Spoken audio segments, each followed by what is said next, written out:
Hello friends, Canva की series में आपका स्वागत है। ये जो सेशन है ये बताता है कि कैनवा की जो ऐप और डेस्कटॉप वर्जन है दोनों में क्या डिफरेंस है।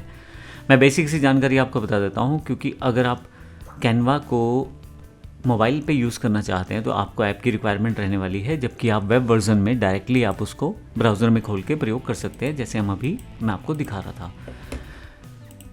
अगर आप बात करें ऐप की, तो ऐप का सबसे बड़ा फ़ायदा ये है कि आपके पास हमेशा ये अवेलेबल रहती है। कभी भी आप अपने मोबाइल में इसे ओपन करें और अपना काम करना शुरू कर दें। अब इसमें काफ़ी सारे फ़ायदे भी हैं, काफ़ी सारे नुकसान भी हैं। फ़ायदा तो सबसे बड़ा यही है कि डिज़ाइन ऑन द गो है, कभी भी आप उसको प्रयोग कर सकते हैं। टच कंट्रोल है उसमें, आप आसानी से ड्रैग, पिंच, जूम कुछ भी कर सकते हैं उंगली के साथ। कैमरा इंटीग्रेशन है, पहले से ही कैमरा है तो आप फटाफट से फ़ोटो खींचें और उसको कैनवा पे डाल दें। और रियल टाइम सिंकिंग भी है, बड़ी आसानी से जो भी कर रहे हैं वो सामने सामने आपको दिखाई दे रहा है। लेकिन इसमें एक समस्या ये है कि कैनवा में जब आप काम करते हैं मोबाइल ऐप के साथ, तो वहाँ पे आपके पास स्पेस कम रहता है। अब ये देखें, मेरे पास इतना ही अगर स्पेस रहेगा तो मैं डिज़ाइंस को ना तो प्रॉपर्ली देख पाऊँगा, ना उस पर काम कर पाऊँगा।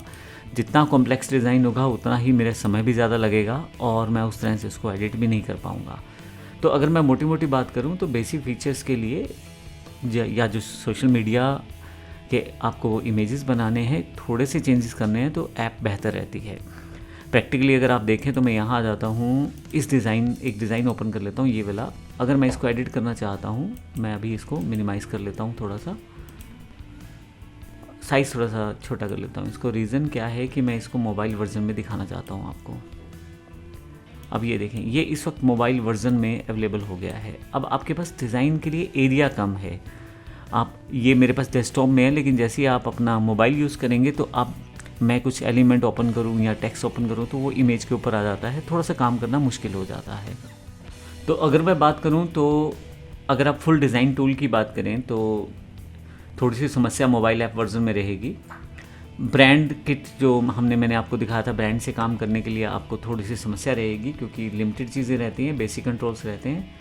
स्क्रीन साइज़ जो है एब्सोल्युटली पहले से छोटा है, तो उसमें काम करना थोड़ा सा टिपिकल हो जाता है। आप बेसिक एडिटिंग कर पाते हैं। लेकिन जब आप डेस्कटॉप वर्जन की बात करते हैं तो डेस्कटॉप वर्जन, क्योंकि आपके पास ये देखिए खुल के पूरी की पूरी स्क्रीन आपके पास दिखाई देती है, आपके पास फुल डिज़ाइन कंट्रोल्स रहते हैं। किसी भी जगह से आप कोई भी टूल आसानी से देख सकते हैं, एक्सेस कर सकते हैं। और यहाँ पे अगर ब्रांड की बात करें तो जब आप डेस्कटॉप वर्जन में काम करते हैं तो पूरी की पूरी किट अवेलेबल रहती है। हालांकि मैं यहाँ पे पर्सनल प्लान में हूँ, लेकिन अगर आप प्रो प्लान का यूज़ करेंगे तो उसमें ही आपके पास अवेलेबल रहेगा।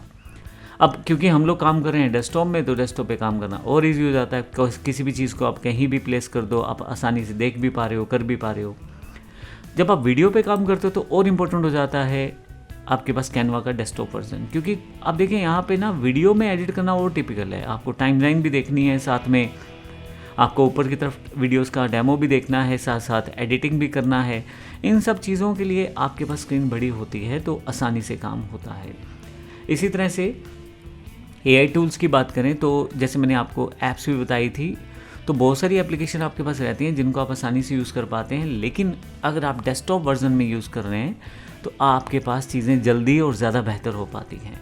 तो मैं इतना कहूँगा, अगर आप केवल सोशल मीडिया डिज़ाइंस या छोटे डिज़ाइन या सिंपल डिज़ाइन को एडिट करना चाह रहे हो तो मोबाइल ऐप वर्जन बड़ा बेहतर रहेगा। उसके लिए आप ऐप को डाउनलोड कर सकते हैं एंड्रॉयड प्ले स्टोर पे जाके। यहाँ पे मैंने आपको इसका लिंक दिखाया है। और अगर आप चाहते हैं अपने प्रोजेक्ट्स को प्रॉपर्ली एडिट करना, प्रोफेशनली डिटेल में एडिटिंग करना, ढंग से बनाना हर चीज़ को, तो आपको डेस्कटॉप की रिक्वायरमेंट रहती है। ये दोनों का बेसिक डिफरेंस है। धन्यवाद।